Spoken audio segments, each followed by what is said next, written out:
ศรัทธาญาติโยมทั้งหลายตุลุงก็พักกึ่งพักครึ่งเนาะเรียกว่าพักเบรกขอบคุณคืนประดมไปปิ้นตีเรียบร้อยก็ซ้ายก็เข้ามาเลยขอบคุณเนอะครูเสียงครูสายหลังไม้ก็ดีประกาศกันนำกำหนึ่งว่าทุกวันอังคารตอนบ่ายตอนแรกอย่างตุลุงก็จะได้มาปะกันทุกวันอังคารและวันพฤหัสคือเปิ้นแบ่งสันปันโซนเปิ้นปะพังรายการใหม่อาจารย์พระครูอภิวัฒนวิกรมก็ธรรมดาเจ้าวาดเปิ้นก็บ่ลำจะได้อยู่งานเปิ้นหนักซะได้ญาติโยมแต่ตุลุงนี่มันปิ้นตุเจ้าธรรมดามียศถาบรรดาศักดิ์นะมีหน้าที่พลาหยังตุลุงก็ตกแดนกันไปอ่ะกะเปิ้นปันใส่ว่าวันพัดแล้วก็วันการตอนบ่ายนะวันอังคารแล้วก็วันพัดนะแล้วก็อาจารย์พระครูเปิ้นก็จะมาวันจันทร์วันพุธนะวันจันทร์กับวันพุธพวกนี้ก็เปิ้นก็จะมาสนทนาธรรมกับอาจารย์พระครูสุเมธธรรมเสวีอันนี้นักปราชญ์เด้อเรียกว่าพระไตรปิฎกเคลื่อนที่ไผมีปัญหาหยังถามเปิ้นได้เนาะสถาตอบตรงประเด็น ทุกปัญหาเนาะแล้วก็เปิดจะมามาจ้าปัญหาต่างๆตุลุงเนี่ยไทยมันต้องมาถามแต่มืดตึกอ่ะ ตุลุงจะจางแก้ไขนะน้ำตาหรือจะแก้ปัญหาใจ แล้วก็ในวันศุกร์นี่ก็เป็นของสมณเณรเอาหลักปัญโยนันเนอะนะลุงโตพอดีสถาเนาะช่วงตอนเจ้าตั้งแต่ที่3ไปนะก็วันจันทร์ท่านพระครูเปิ้นก็มาเข้ารายการวันจันทร์นี่จะมีตุปีโอเนอะวัดใหม่เชตวันตำบลยางครามนี่พี่น้องไตนะไหมสุงค่าทุกวันจันทร์ตั้งแต่4 โมงถึง5 โมงเนอะแล้วก็วันอังคารก็ได้อาราธนาท่านพระอาจารย์สาธิตธีระปัญโยสถาบันธรรมาภิวัตน์ศพเตินเอกถ้าวันพุธนี่นะพวกนี้ก็พบปะกับเมตตาบารมีธรรมอาจารย์ท่านพระครูสังฆรักษ์ธนอัตรัตนศิรินะจากวัดหาลิกาลามสันมานะตำบลสันตุนทงอำเภอเมืองจังหวัดลำพูนนะวันการวันพุธนะวันพัดวันศุกร์วันเสาร์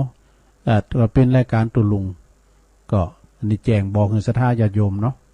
ที่ว่าได้ฟังกันไปวันนี้ก็คงจำป้อตะฮือกันเพราะว่าเพิ่นเป็นรุ่นเก่งกำไรกันอ่ะ เนาะเป็นธรรมดาวันที่1นี่ได้รุ่นกันเต็มทีแล้วเนาะกันมันใดก็ดีอกดีใจโดยสระเหิมได้ออกได้กันมันใดก็อย่างว่านี้มีหันคุณเนี่ยเพิ่นมาตุลุง ก็ถูกใจเนอะตุลุงกันเฮาแต่งเลขเฮาก็ถูกกุ้งวด เตะกันเนาะเฮาแต่งเลขเฮาก็ถูกกุ้งวดก็มันก็ถึงได้เพิ่นได้เฮาก็ดีใจด้วยนะ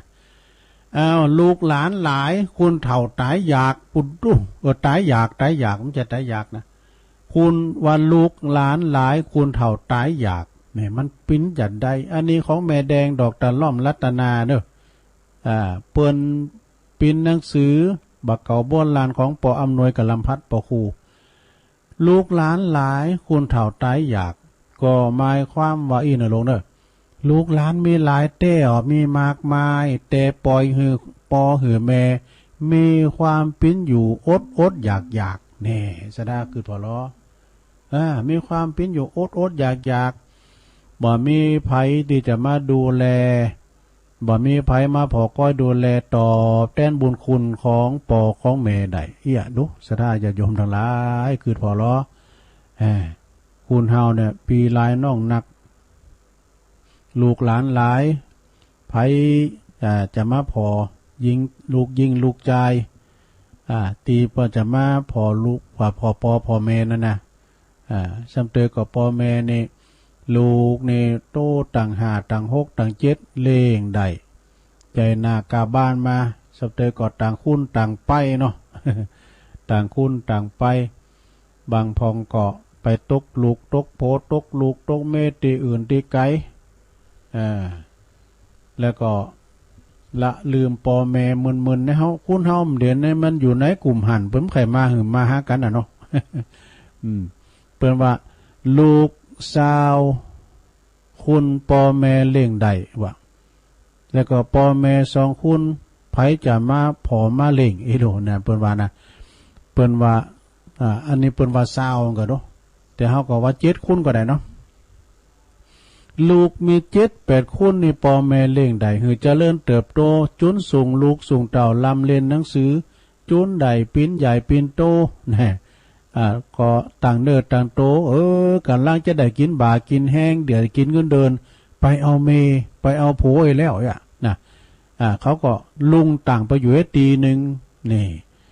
บางทีนะก็แต่พ่อแม่ทั้งสองพ่อแม่มีเพียง2คนลูกเต่ามี7-8คนเล่งเติบโตจนเจริญไว้ใหญ่หน้ากาบ้านได้พ่อแม่เพียง2คนลูกต่างหลายภัยเล่าที่จะมาพอก็ดูแลเล่งดูเล่งดูแม่กันเนาะอย่างกำกรเพิ่นว่านะที่ตุลุงจังหำนะมันโมนซะนะลูก7-8คนแม่ทนเลี้ยงได้จนเจริญวัยใหญ่แล้วส่งไปศึกษาบ่ฮือกาดแก้วลาดไปหลงดื่มเหล้าเมาเบียร์เฮียนมานักล้ำเอาขว้างในเหียมีผัวมีเมียซ้ำบ่มาใกล้เมื่อแม่เจ็บเป็นหนาวเย็นเมื่อยไข้เจ้าตึงบ่มาใจแถมซ้ำที่สมบัติหลักฐานให้นาป่าตางลูกยังหวังได้คนเดียวน้ำตาแม่ตกอกแม่เป็นเปียวที่แม่คนเดียวลูกเลี้ยงบ่ได้เนี่ยลูกตั้ง7ตั้ง8ไผพองเนาะที่จะมาพอก็ดูแลวันนั้นตูลุงก็หำเลยงานการที่ว่าพระเจ้าอุ้มแม่ขำน้ำบ่อายเก่า3คนนี่เมาในเลยเนี่ยเนาะก็เกิดมาขึ้นได้ปึงพาอาศัยกันอยู่ซะท่าเนาะคุณเฮานะเกิดมาได้ปึงพาอาศัยกันอยู่บ่อายเก่าเกิดมาปิ้นผึ่งบ่อายท่านมาเกิดมาปิ้นนกยุงไงฮะบ่อายหลานนั้นก็เกิดมาปิ้นนั้นปิ้นกบเนาะ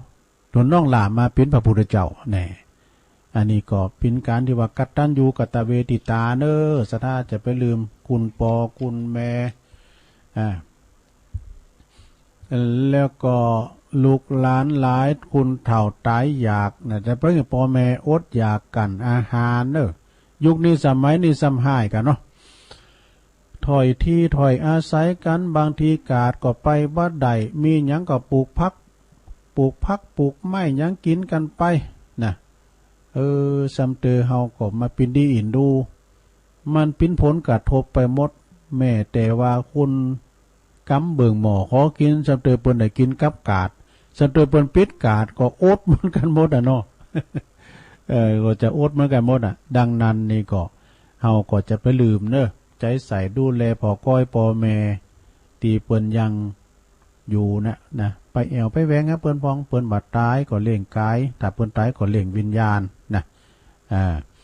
รูปหน้าสัมมาปะหูดังจังซอเปิ้นจังซอดูโอ้วันนั้นนี่ซอเน็ตเนิ่มว่านะครับว่าวันซืนนี่นะตั้งสิงค่ำแจ่มจันทร์ก็ฮะเนาะแจ่มจันทร์สิงค่ำเปิ้นซอเปิ้นเอาบทซอของปอแก้วตาไหลนะน้ำโถมวังลุงก้าหรือว่าน้ำโถมมันเปิ้นแป้งเขินนะน้ำโถมโดยให้เต่าก็แนวโตปินดิโมนหรอตุลุงก็ฟังจนจบเป็นว่าเปิ้นถ่ายทอดจากบนตุปิเลิน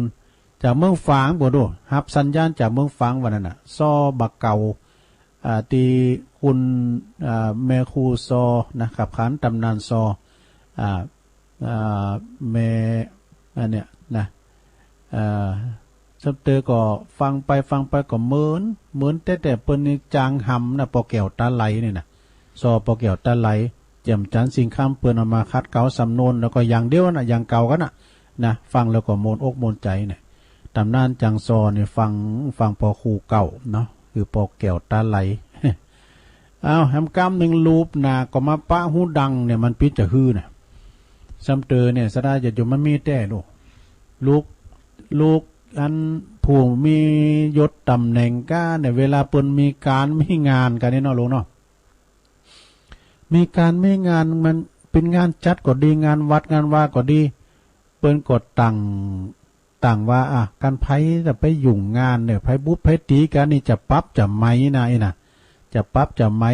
จะหือหับพี่ชอบงานเลยเมางานไปเลย30,000คืนเนี่ยไอ้น่ะ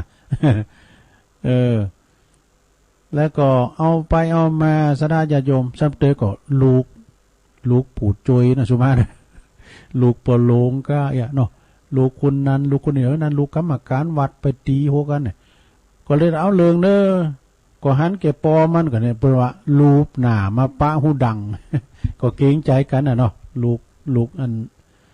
ลูกคนนั้นลูกคนนี้กันเนาะเปิ้นว่ารูปหน้าปะจมูกก็หมายความถึงทำมันยังลงไปก็ยังมีสิ่งที่เกรงอกเกรงใจขวางอยู่เนี่ยขวางอยู่ หรือว่าจะใจอำนาจลงโทษผู้น้อยแต่ก็มีสิ่งหนึ่งที่มีสิ่งหนึ่งสิ่งใดที่มีอำนาจกว่าน่ะนะ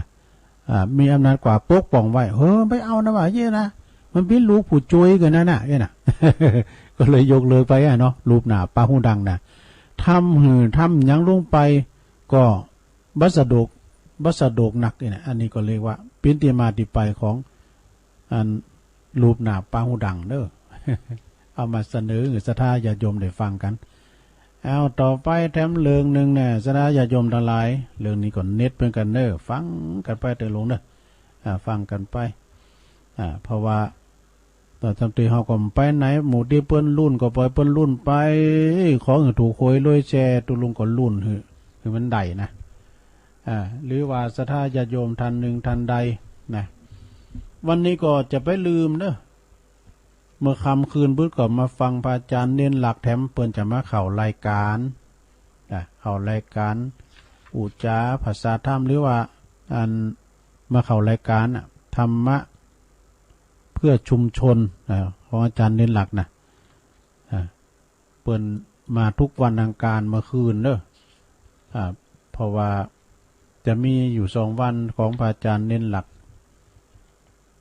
วันอังคารเมื่อคืนแล้วก็วันศุกร์มะเร็งนะ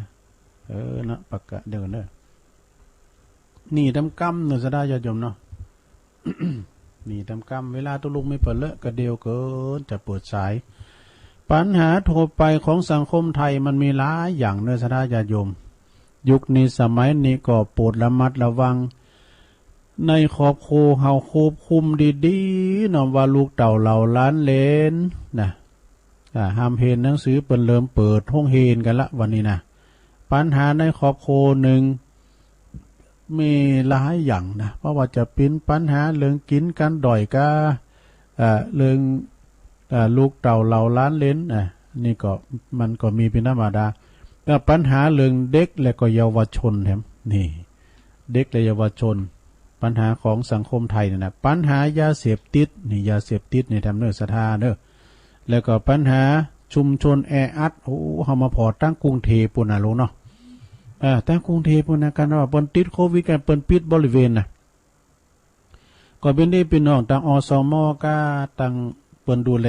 นะเปิ้นต้องไปพอไปคอยดูแลศรัทธาญาติโยมเปิ้นมันตีมันแออัดยามบ้านเฮาบ้านนอกบ้านนานี่ไปปิ้นหยังลงกินน้ำไปเด้อนะกินน้ำขิงกับนะก็ตุลุงยังกินน้ำขิงผสมกับน้ำปีน ใส่น้ำนาวดูแล้วก็กินไปแต่เฮานี่มันอากาศโล่งสบายจะไปอยู่ที่คุณแออัด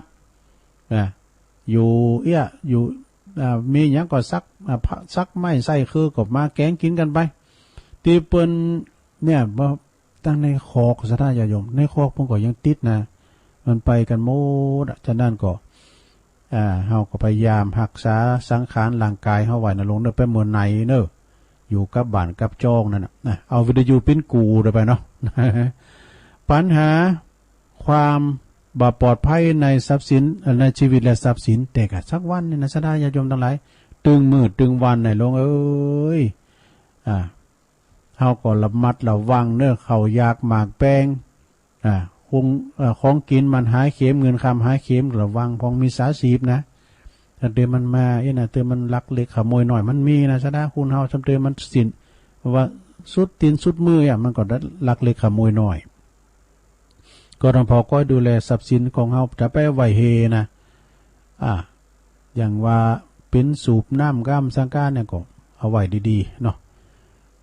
แล้วก็ปัญหาการแข่งปัญหาคนพิการในปัญหาคนพิการคนพิการเนี่ยบางทีเนี่ยเปิ้นหาเงินได้ดีเลยคุณปกติเฮากันนะเปิ้นขายหอยขายนะเปิ้นสามารถประดิษฐ์ประดอยอย่างใดนะเปิ้นมีโหเนี่ยซะดา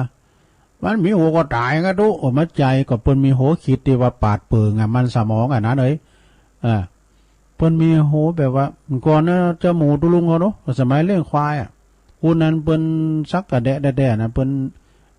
ขาลีบแต่เปิ้นแป้งปืนกล่อมจังได๋แป้งปืนกล่อมจังได๋ล่ะน่ะคุณเฮามันจางประดิษฐ์ประดอยลูกนะคุณเฮาปัญหาคุณพิการถ้าไปตั้งปุนสำนักก็ศรัทธาญาติโยมไปตั้งกาดตั้งลีนะตั้งกรุงเทพเปิ้นน่ะหมดแล้วนี่คนพิการตั้งเฮานี่ประท้วงกันเนาะคุณขอต้านตั้งเฮานี่ประท้วงกันเพราะว่าคุณขอต้านต่างๆประเทศมันไหลเข้ามานะพิการต่อพิการคุณขอต้านยังประท้วงกันนะซะนะพอเขาทะลักเข้ามาก็มาสินตังหากินดูเนาะสมัยแต่ก่อนนี่ตุภามันหลายตะกรุงเทพนะบิณฑบาตเต็ดหนาก็ความได้นะหลวงนะถ้าว่าตั้งปูนเนี่ยท่านพระมหาปุถุตุลุงฟังนะถ้าว่าไปกุมเข่าตั้งงานกรุงเทพปุ้ยนะถ้าว่าเฮาไปอย่างตุลุงนี่มันได้กินนี่งามก็บ่งามเนี่ยแล้วไผหูจักเปิ้นจะใส่ข้าวบาทนะเปิ้นต้องหูจักสายไผสายมันก่อนลูกโอ้ท่านมหาบอกว่ากว่าที่จะนั่งอยู่ในหัวใจเขาได้นะตุลุงเอ้ยนะเปิ้นไว้เนอเจอใจกันได้ไปบิณฑบาตต้องโทรบอกเพิ่นกันนะอันเปิ้นจะเกียมทาไว้เปิ้นจะโยมนะวันพรุ่งนี้อาตมาติดงานทาน100 วันทำปุญมีก็ทาน100 วันฮะไม่ได้ไปกุมข้าวนะไม่ได้ไปบิณฑบาตด้วยนะอีฉันก็ไม่ได้เตรียมอะไรแล้วนะนะคนอื่นตัวอื่นมาเปิ้นก็ไม่ใส่ซะดาอีดูนี่ตามท่านมหาอู่ฟังนะอย่างอย่างตัวลุงนี่ไปแล้วบาทฮอนมาแล้วไผได้ใส่สักบาทหน้าดำอย่างเป้าบุญจินเนี่ยแล้วก็ปัญหาคนพิการแล้วก็ปัญหานี่ดำร้อนศรัทธาญาติโยมปัญหาความยากจนมันต้องมีหมดความยากจนนี่นะศรัทธาญาติโยมอย่างตัวลุงเขาเนี่ยก็ยากจนเหมือนกันยากจนคนแค้นผมจะได้คนละครึ่งเหมือนกันเนาะเนาะก็อยู่ไปศรัทธาญาติโยมอะไรเนาะ อยู่กันไปศรัทธาญาติโยมทั้งหลายแต่ว่านี่ก็ฝุ่นตกเนอะเอาไปว่าโอ้แต่กะบุญกันเนอะแม่แม่เปิ้นโทรมาว่าหลานเปิ้นวันเกิด31 พฤษภาแล้วก็30 พฤษภา2 ปีน้องนางสาวสินิรันน้องนางสาวอัญญรินเรืองใจเปิ้นอยู่ปุ่นเนาะบ่อสร้างตำบลต้นเปาอำเภอสันกำแพงบ่เนาะวันพัดว่ากันได้แม่เด้อวันพัดปุ่นก็จะเตธรรมให้ฟังแล้วก็มื้อแรงนี้มันเตเตอเลฟไว้แล้วทำของตุปีสมนึกนะแล้วก็ปุ่น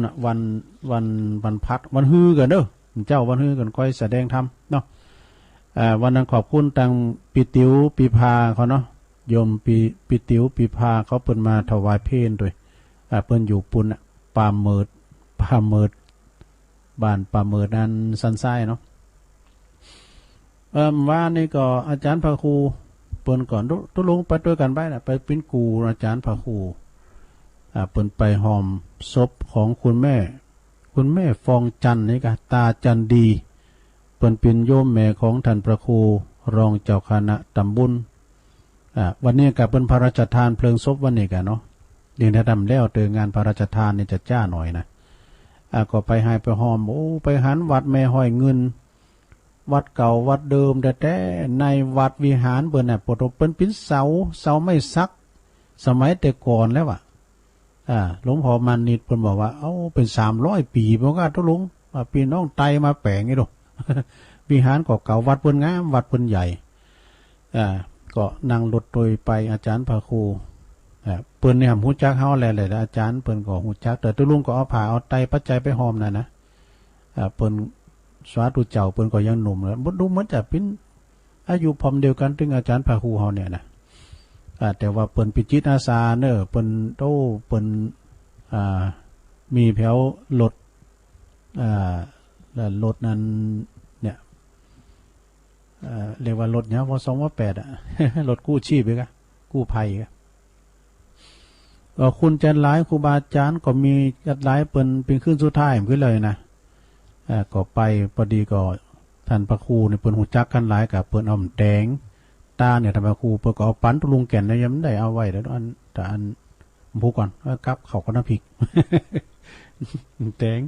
ดงไล่นะไปก็ตุลุงก็เปิ้นโจนไปก็ไปโมดอะนะลูกกุ้งเปิ้นแล้วก็ทำอย่างนี้ก็ได้นั่งรถก็ปิ้นโมนอันนี้ไปคำปีมาถึงวัดพอ3 ทุ่มเกือบ3 ทุ่มอะนะเกือบ3 ทุ่มไปอันน่ะเนาะเปิดหูเปิดตาลง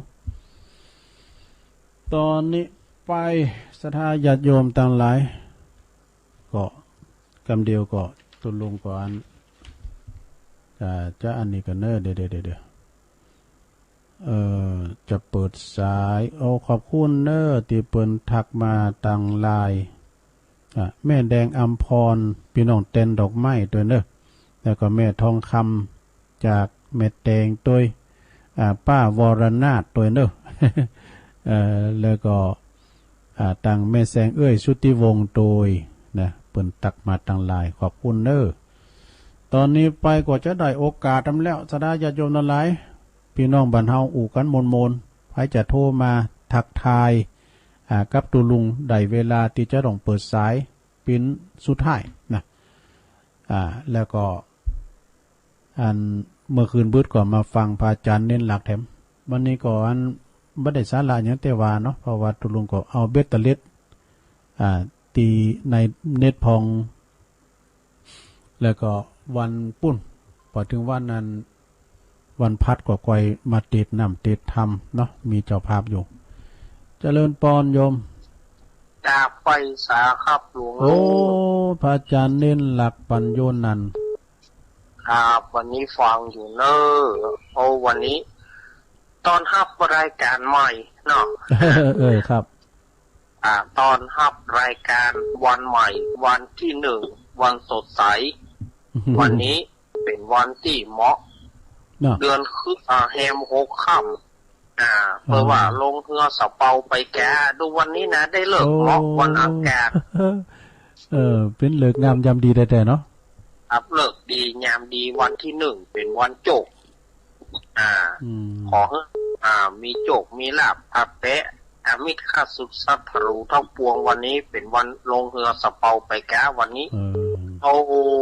ถือได้ว่าเป็นวันสดใสเนอะวันนี้เริ่มต้นวันใหม่ที่เหมาะเลยวันนี้นะครับเนาะก็อู่กันไปในรถนะกะอาจารย์พระครูว่าเอาแบ่งปันกันเลยตุลงครับวันที่วันอังคารไปเลยเนี่ยครับได้ลงตัวพอดีกันพอดีคนละครึ่งลงตัวเต่ากับพอดีครับอย่าได้กลับไปกำลังใจลุงเสมอนะครับอย่าฟังตั้งแต่ช่วงแรกแล้วเนาะแล้วก็ก็โทรมาช่วงหลังเอาเนาะพี่ยังวันเวลาเขาถึงเปิดเลยเนาะครับผมก็จะจำตัวแล้วก็เดี๋ยวก็จะเข้าไปบึ้ดก็ตาพระอาจารย์เน้นหลักอ่ะสถานบึ้ดเกมน้ำมนต์เปิดจะสวดมนต์ครับผมแอบไว้สาครับหลวงสาธุบึ้ดก็เกมน้ำมนต์สถานวันการแต่วันศุกร์ก็หลวงพ่อใหญ่วันการก็สามเณรเอาหลักอันนี้นี่ติ้มสู่แต่เพิ่นได้นักแล้วต้องลุงเกินนะเจริญปอนกาดได้กาดเจ้าตัวลุงนี่แม่สีทอนเนาะเจ้าแม่สีทอนน้องบัวชัยประการงานขาวดำมาเนี่ยดีแกตายทั้งรอบตัวลุงเพื่อคืนนี่มียังอยู่ดีไม่สุกอะเปิ้นถึงการละเปิ้นเลยหรอ4แล้วนะแต่เจ้าว่า3เดือนที่4แล้วอยู่ดีไม่สุกหรอนักกันนะเป็นยังเนาะตามการเปิดขอบคุณอันนี้แดดแฉลดตอนนี้นะไม่มืดเจ้า ขอบคุณเด้อแดดอย่างเดียวกันหน้าฮ้อนขนาดแต่นะมันเจ้าจะหันมานี่ก็แบบชัดเจนดีนะเจ้าตุลุงอยู่ดีมีสุขเจริญปอนน้องบัวชัยประการเนาะคุณเฮานี่มันหำได้ใต้ปิ้นมิ้นแนวถึงการลาเปินประกอบไปสวรรค์เนาะเจริญปอนไหวสากับนมัสการโอ้ไหวสาท่านบาอาจารย์เฮานะครับพอเอาไปตัวปืนจานกรรมเอาไปตัวปืนอ่ะอาจารย์พระครูอภิวัตรว่าจะไปเยี่ยมศพแม่ของพระครูหิรันสุภัทรดารองเจ้าคณะตำบลแม่ปูให้เงินเนี่ยแม่น่ะผมสัญญาว่าเขาต้องโทรหาตุลุงให้จะมานะตุลุงเสียว่าจะมาว่าออกขึ้นออกทุ่มมาว่าไปครับก็ประกาศกันก็ห้ามคนตำบลได้วันนะก็ไป3 คืนครับเนาะไปเตะธรรมทานเนี่ยคืนที่2บูดีกับโทครับคือแล้วนี่ท่านมหาสังฆาวิสุทธิญา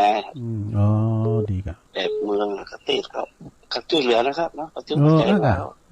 วคงดำเนินการต่อยอดที่เมตตาแก้ครับผมก็เอาผ่าไตปัจจัยไปหอมหอไปเป็นไงล่ะครับลุงหอไปกะวันนี้ผมไม่ได้ไปครับผมไปคืนที่2คืนที่3คืนที่แล้วครับ3 คืนเท่ากันคืนที่2เราไปเป็นประธานเขานำสวดมติกา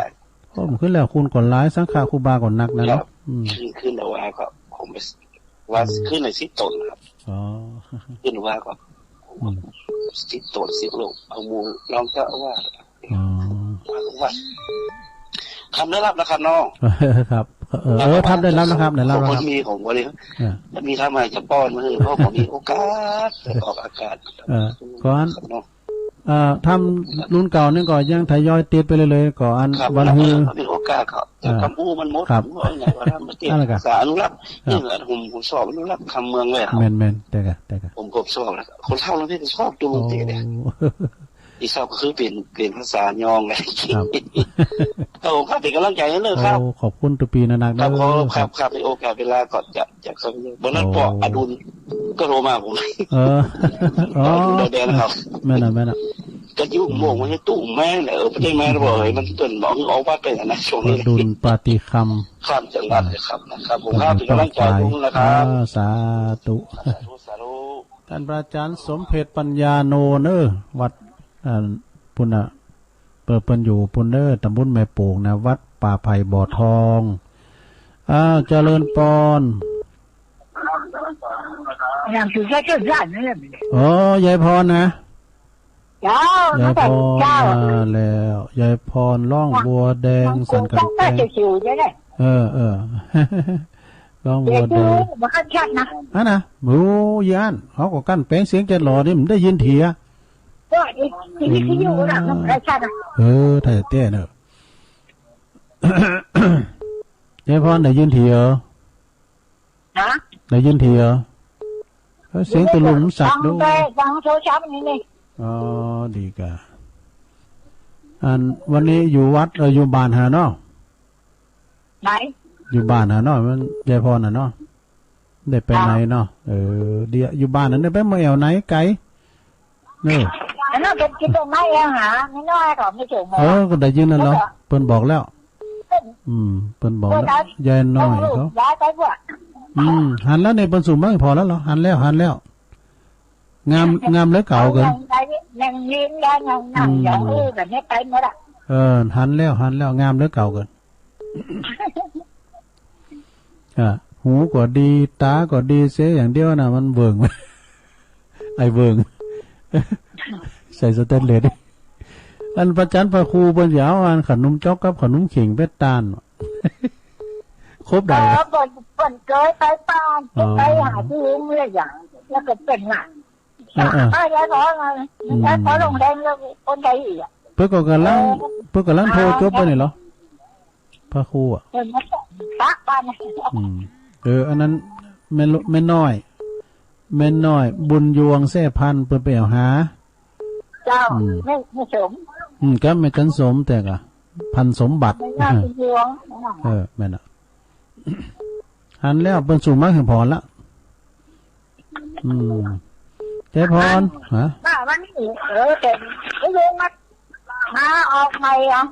อันนี้ลายใหม่อันนี้เป็นเหมือนประจำวันการจะนี่จะเปิดฟังน่ะฟังจึงวันละว่าไม่แตกกระดกขึ้นเพื่อก็ฟังอาจารย์เน้นหลักเด้อโทรมาแฮมเด้อจะเป็นวันพัดเนาะวันพัดกับวันพัดก็ออกอยู่แรงอ่ะเนาะอยู่ที่มีสุกเด้อกินข้าวหลายๆเด้อมัมกินหลายๆจะเอาก้อนไปไม่ไหวนะแน่อ้อมแล้วแน่เอาเลยกันเป็นยาวๆพี่ว่าเดี๋ยวเอาก็เอาเลยไปมันเป็นอย่างมากเล็บคายเอาเลยเอา1 2 3เอาไปเอายาวให้เอานั่งนะเอากล่อมๆนี่กันเอาเลยก็ดูลุงหลงเนี่ยหลงเฮ้ยหลง1 2 3หลงความหลงบุคคลใดเห็นธรรมเนี่ยเพียงน้อยนิดกับหลงคิดว่าจนรู้ดูโอหังเที่ยวยกจนข่มท่ามให้กินพังเหมือนหนังแห้งถูกน้ำรีดพองตัวเห็นผู้อื่นนั่นโง่คนจนฉลาดเที่ยววางมาดขยองของขนเพราะโมโหบังแล้วไม่เห็นตนชอบดูถูกผู้อื่นจนไม่ละอายยังมีตัวมีตนว่าสูงเก่งจึงอวดเด่งกิเลสอยู่ดูไม่เห็นน่าสงสารในสายตาผู้ดูเป็นเพราะจะอีโต้ขยายเล็กเด่นขึ้นออกมาดูแล้วอดเป็นธรรมจริงไม่แปรผันไม่แบ่งชั้นใหญ่เล็กให้โลกหลงใครทำใครก็ได้อย่างงงอย่าหลงไหลหลงแบบเพศอยู่อีกเลยทุกคนมีสิทธิ์จะทำได้ทั้งหญิงชายแก่เด็กอ่านก็เห็นดวงจิตนั้นสูงกว่าความมีเป็นหากพุทโธปรากฏเด่นแล้วสบายพระโสดาพระอริยอนาคตอีกร่างอาจารย์เป็นคุณชื่ออย่าไหลหลงไหลทำที่สุดที่แท้จริงไม่มีอะไรมีแต่ความผ่องใสสบายเน็ตแต่จดกำแพงอันนี้ดีกว่าอันนี้ก็ใช่เหรออะไรแต่งคนเดียวใหญ่วันพัฒนาจ๋าประจอเฮ้วันหนากันเด้อเจ้านี่มันเวลามันนักเวลามันหนักแหละตัวเจ้เวลาลายดูกินดีแล้วลายเด้อกินถั่วเล่นได้ก็ไปกินมัมห้องเพลงคุณหมอข้าว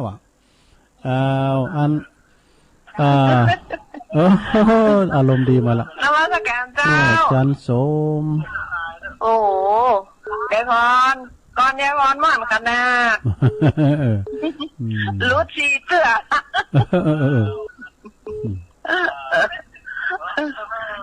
หลังกาดเมษา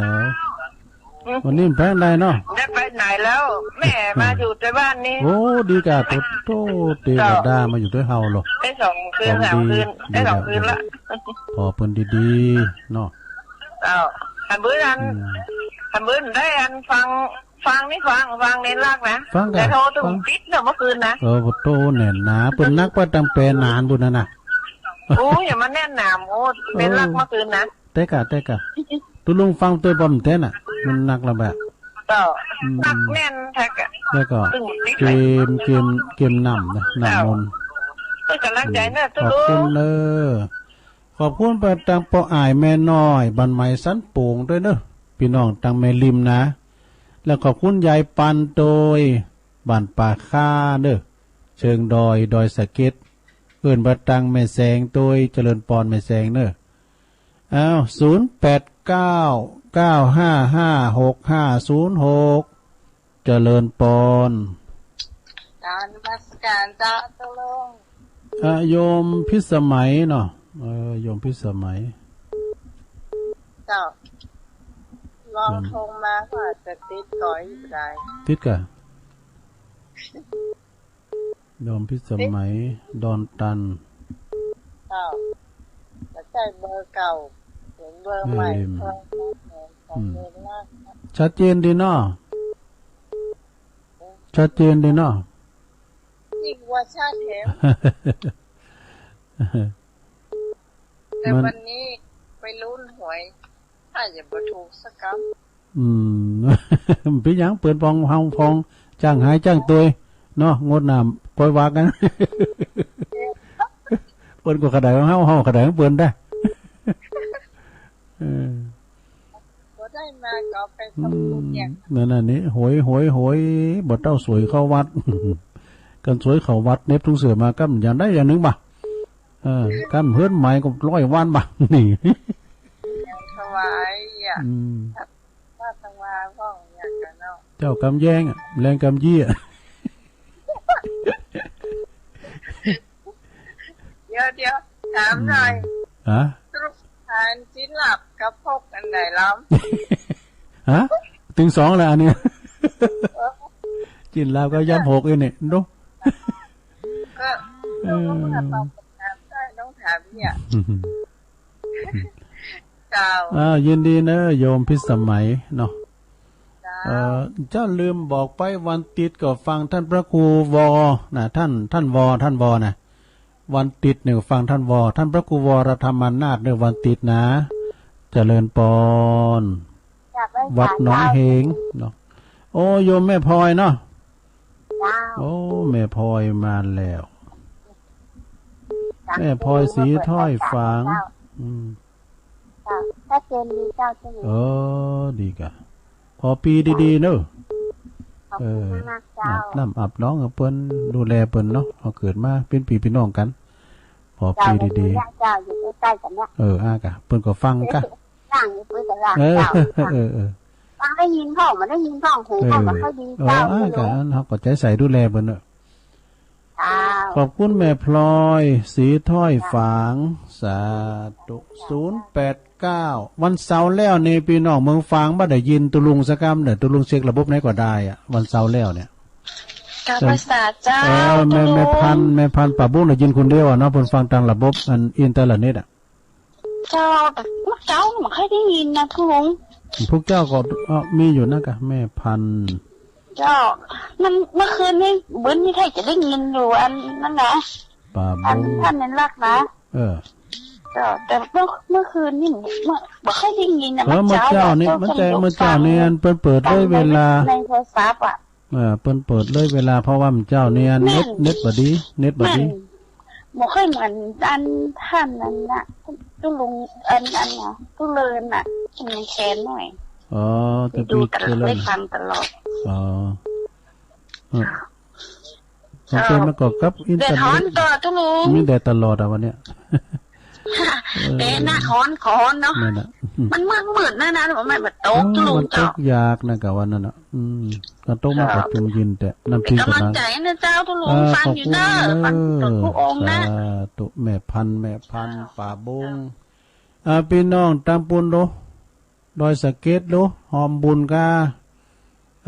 ตังบุญดอยกาเนี่ยตังอาจารย์นิพนธ์เขาก็ภายตั้งใดก็ดีโทรมากันได้นะ0899556506โอ้เวลาทุลุงเลยจะไล่หรอขอบมาแถมเจริญปอนกราบประกาศทุลุงเจ้าอนิยมพรป่าเศร้าเจ้ารายการทุลุงมีคนละครึ่งไปกระเจ้าคนละครึ่งเวลาไหมลูกเดี๋ยววันพัดก็มาเห็นนะเจ้า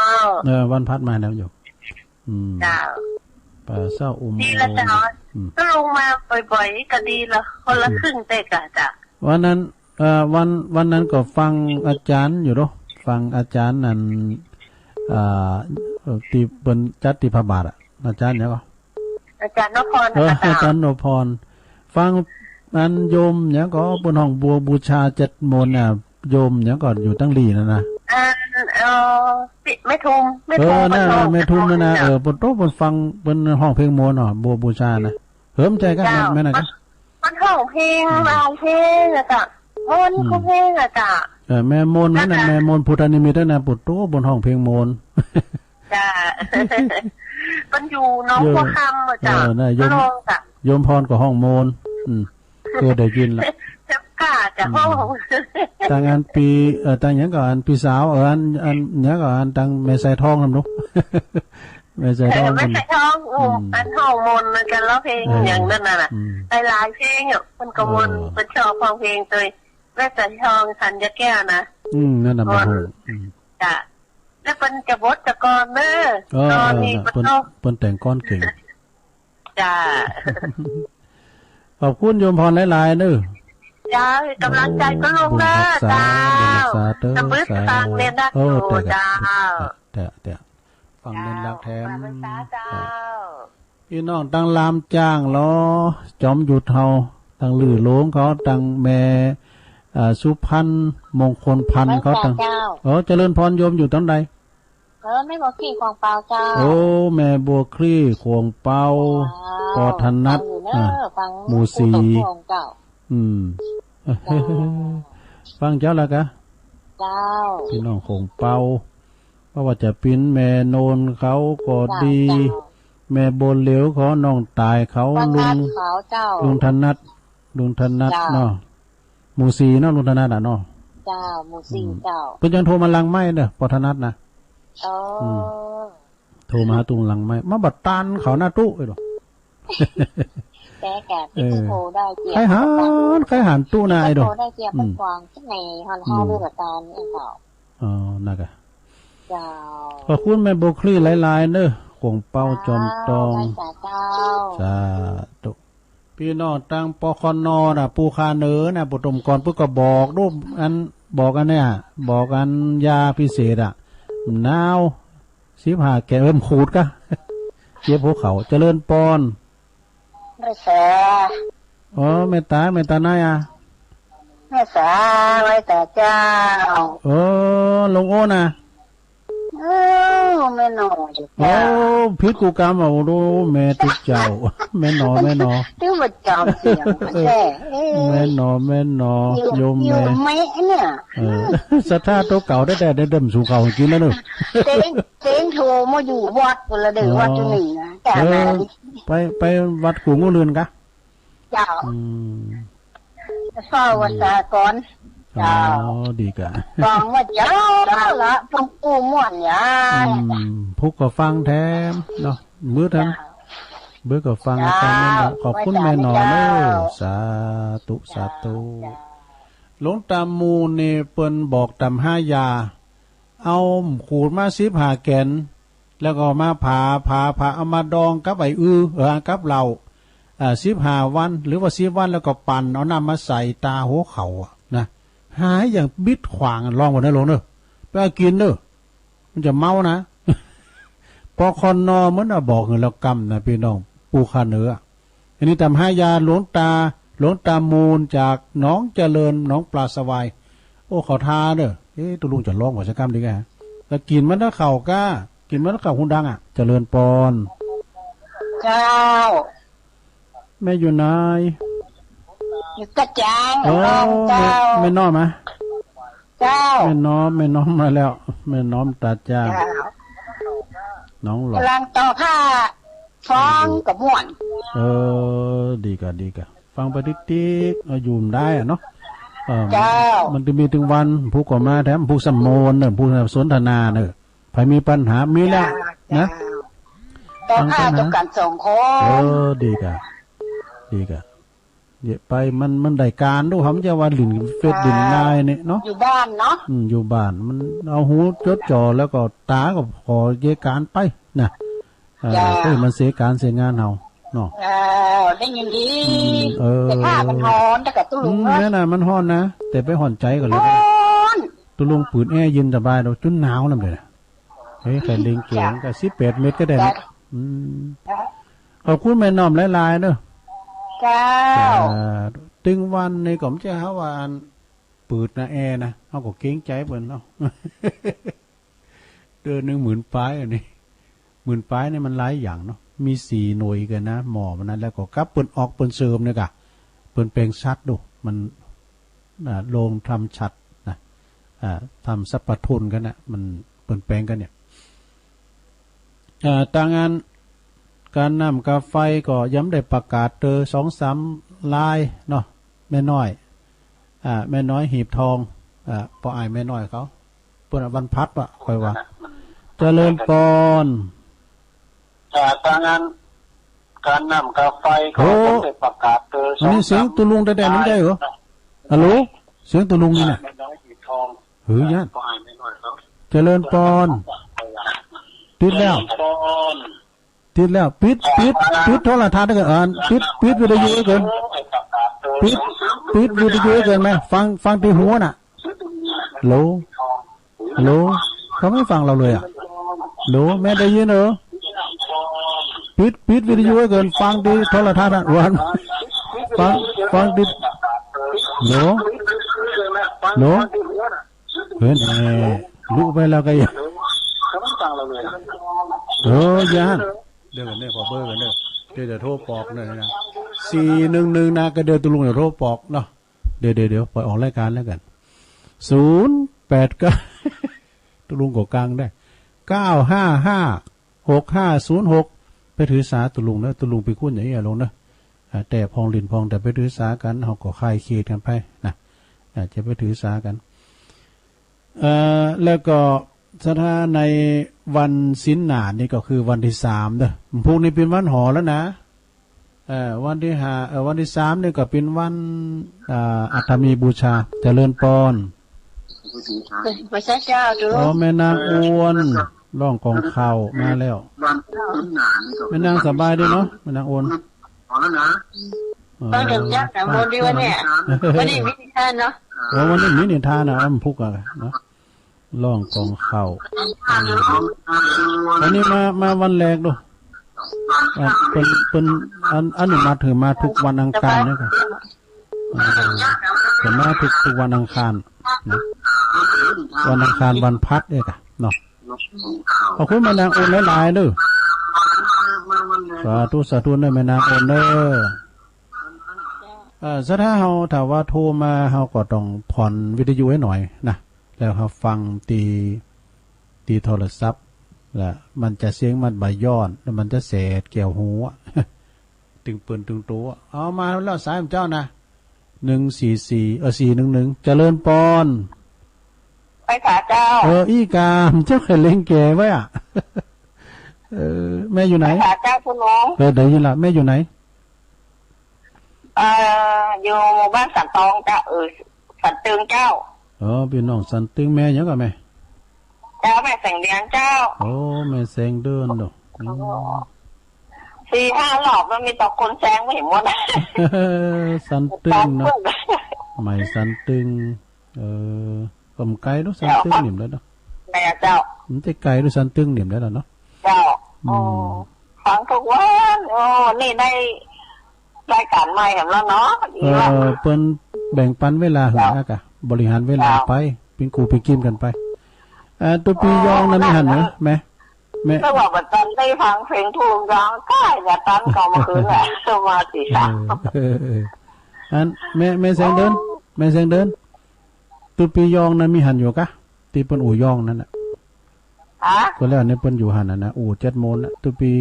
เป็นดุกตางเมืองยองมาหรอก็เจอเป็นอยู่ที่หันซันตึ้งใหม่ซันตึ้ง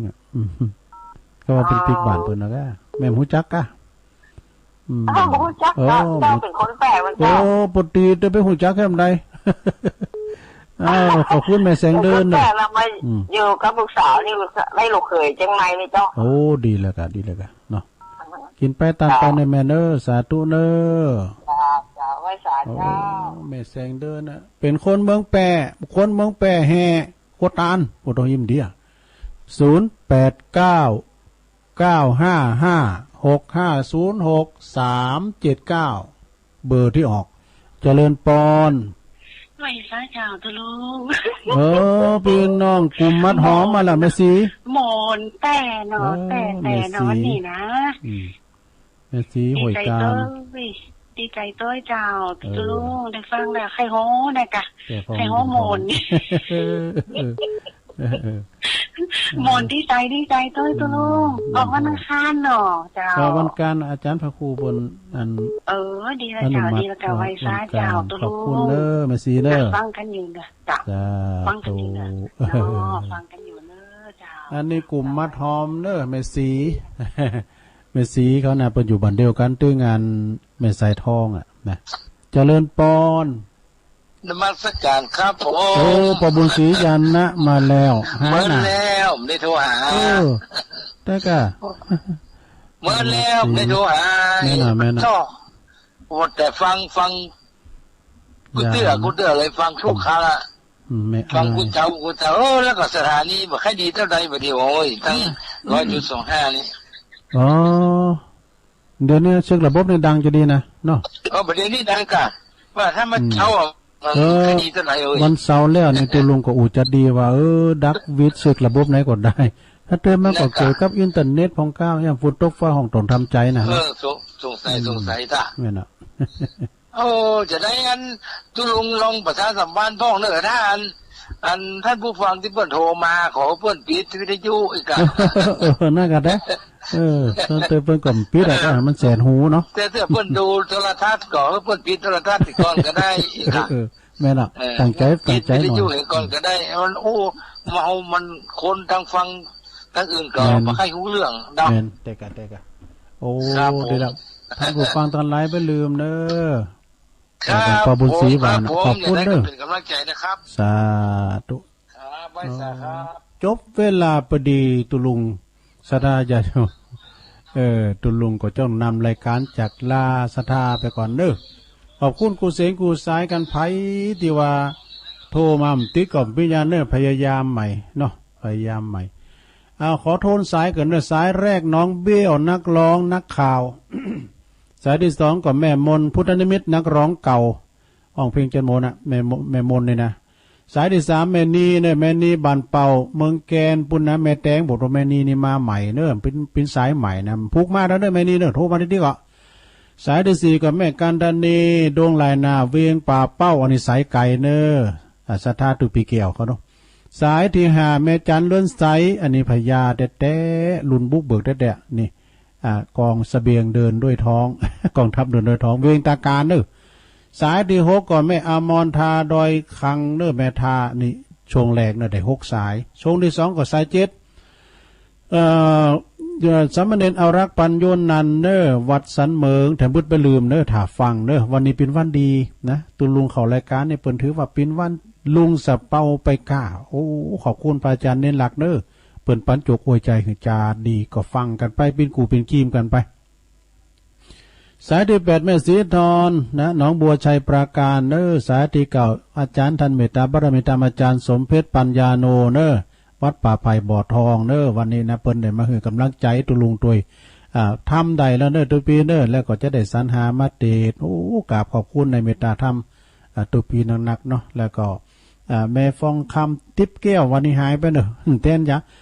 ยายพรร้องวัวแดงสันกำแพงเชียงใหม่แม่จันสมบ้านหลังกาดแม่สาวเนอะโยมพิสมัยดอนตันแม่ริมแล้วก็สายที่13แม่พลอยสีถ้อยดอยสีถ้อยฝางสายที่14แม่พันป่าบงเวียงฝางสายที่15โยมพรป่าเศร้าอุโมงค์ตัวแทนพี่น้องละปูนสายที่16แม่บัวคลี่นะขวงเป้าหมู่11จอมตองเนอะสายที่17แม่หนอบ้านดอยน้อยเฮานี่เองโยมแม่ของตุปี1เนาะสายที่18ก็แม่น้อมตาจ้างเวงน้องหล่องนะสายที่19ก็แม่นางอวนนี่หล่องกองเข่าเนอะจากสันกำแพงอำเภอสันกำแพงสายที่20ก็แม่แสงเดือนสันตึงเดิมอยู่เมืองแปรนะแล้วก็สายที่21แม่สีห่วยการเนอะกลุ่มประธานกลุ่มมัดหอมนี่บ้านหุงสายสุดท้ายสายที่22พ่อบุญศรียานะเนอป่นไปอยู่ไม่อายเปิ้นฝากบอกว่าตุลุงบอกให้เปิ้นก็จะไปให้เปิ้นเปิดวิทยุดังกับบอกแล้วนะนำรายการจากลาสดาไปก่อนบุญเฮาฟังโดยดีโดยการเนอ2 ทุ่มเป็นต้นไปฟังรายการสามเณรหลักเป็นต้นไปขอบคุณทุกสถานีทุกคืนโดยเนอขอบคุณปนหน่อยปนนั้นปจันลำวัดที่เปิ้นฟังกันไปวันพัดปะกันทำกรรมตึงเจ้าตึงแรงเนอโชคดีเหมือนกันกูคุณกูตันเนอจัตตาโรธรรมาวัฏันติ อายุวันโนสุขังปะลัง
เมื่อโลกนี้ไร้แสงแห่งอาทิตย์จะมืดมิดมองอะไรก็ไม่เห็นคนไม่ยอมฟังธรรมมักลำเค็ญเพราะไม่เห็นดีชั่วที่ตัวทำสวัสดีครับท่านผู้ฟังที่เคารพนี่คือรายการเรื่องเล่าชาวบ้านผมอาจารย์ยอดรายงานตัวครับวันนี้จะขอนมัสการเล่าเรื่องของพระอาจารย์เปลี่ยนปัญญาปทีโปวัดอรัญญวิเวกอำเภอแม่แตงจังหวัดเชียงใหม่ซึ่งได้ชื่อว่าเป็นศิษย์ผู้ได้รับการถ่ายทอดธรรมะจากหลวงปู่พรหมจิระปุญโญพระอริยเจ้าแห่งบ้านดงเย็นครับพระอาจารย์เปลี่ยนปัญญาปทีโปท่านมีนามเดิมว่าเปลี่ยนนามสกุลวงศาจันทร์เกิดเมื่อวันที่14พฤศจิกายนพุทธศักราช2477ปีจอที่บ้านโคกคอนตำบลโคกศรีอำเภอสว่างแดนดินจังหวัดสกลนครครับโยมพ่อชื่อนายจินโยมแม่ชื่อนางอรดีมีพี่น้องร่วมเกิดในสายเลือดเดียวกัน6คนเป็นผู้ชาย5แล้วก็ผู้หญิง1ส่วนท่านเป็นคนที่3โยมพ่อโยมแม่มีอาชีพทางการค้าและทำนาทำสวนเป็นหลักเป็นครอบครัวที่มีฐานะดีอีกครอบครัวหนึ่งในสมัยนั้นเด็กชายเปลี่ยนเกิดมาท่ามกลางความอบอุ่นด้วยวงศาคณาญาติของผู้มีอันจะกินพอเติบโตขึ้นเล็กน้อยก็มีคุณตาของท่านคือขุนชินราชภักดีซึ่งเป็นกำนันอยู่ที่บ้านโคกศรีไปรับมาเลี้ยงดูเมื่อนำหลานมาเลี้ยงดูคุณตาคุณยายก็ให้ความรักและทนุถนอมเป็นอันมากจะเอาอะไรประสงค์สิ่งใดก็รีบหามาให้ทุกประการถึงกระนั้นเด็กชายเปลี่ยนก็ยังเป็นที่รักของบิดามารดาอย่างมากอีกด้วยนับเป็นความอบอุ่นอันหาได้ยากสำหรับเด็กเล็กรุ่นเดียวกันปีหนึ่งเด็กชายเปลี่ยนจะได้รับของขวัญใหม่ๆอยู่เสมอเป็นประเภทเสื้อผ้าและที่นอนหมอนมุ้งตลอดจนเครื่องใช้อื่นๆซึ่งผู้ที่เขารักและเมตตาจะหาซื้อมาเปลี่ยนให้หมดทุกปีเพราะครอบครัวของท่านทุกคนมีความเป็นอยู่สุขสบาย